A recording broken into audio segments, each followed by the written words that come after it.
They have been relentlessly attacking each other on the campaign trail. And now Vice President Harris and former President Trump will be coming face to face for tonight's debate.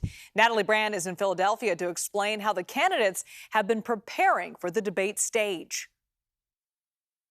The stage is now set for the first face-off and meeting between former President Donald Trump and Vice President Kamala Harris. The debate taking place in the hotly contested battleground state of Pennsylvania, where voters will be closely watching. What are you expecting from this debate? I'm expecting, hopefully, answers. I really would like to see what both candidates are able to bring to a public stage directly addressing our nation. And with Harris only recently becoming the Democratic nominee, voters say they want to hear more about her policy proposals. Tony DiIulio, an independent, says he will be listening for substance and style. Really what's important is somebody that can articulate their ideas, listen, respond well. I want to see civility.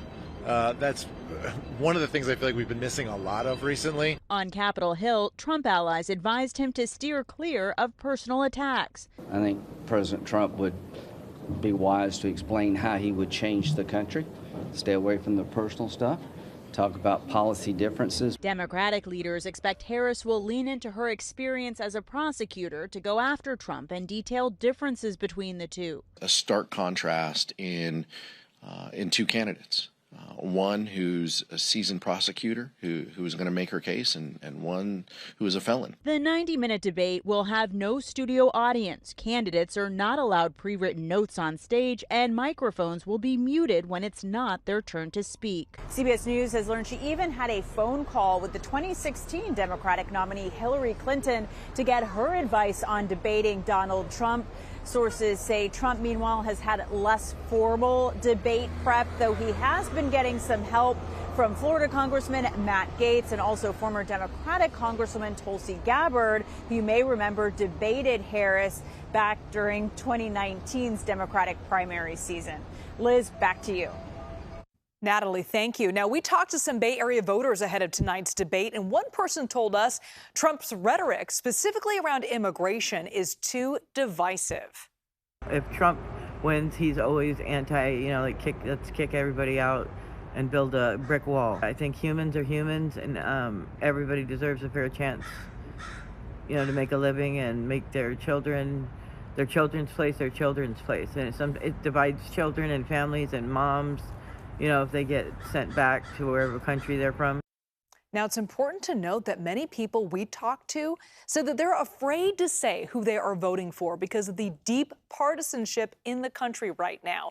Some even said they were worried it would hurt their businesses.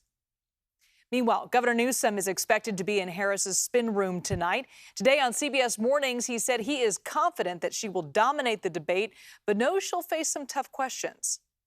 There's been inflation scars. That's real. She's got to acknowledge that. And obviously that's going to be a big part of this debate, the issue of economy, but the issue of cost of living. And she is taking that on as it relates to her policy agenda, her focus, and that's the compelling future. That's where she can turn the page on the last few years and talk about things that Joe Biden, as the incumbent president, cannot.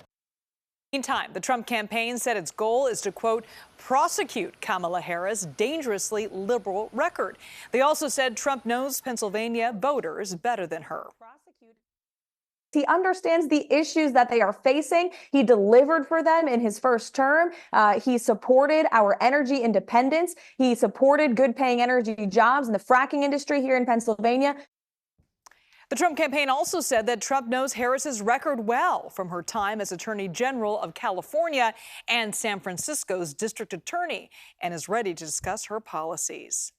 Now, we know the economy is the #1 issue for voters. Coming up after the break, I'll ask a political expert what the candidates have to do to convince voters they have the best plan for their pocketbooks. We'll be right back.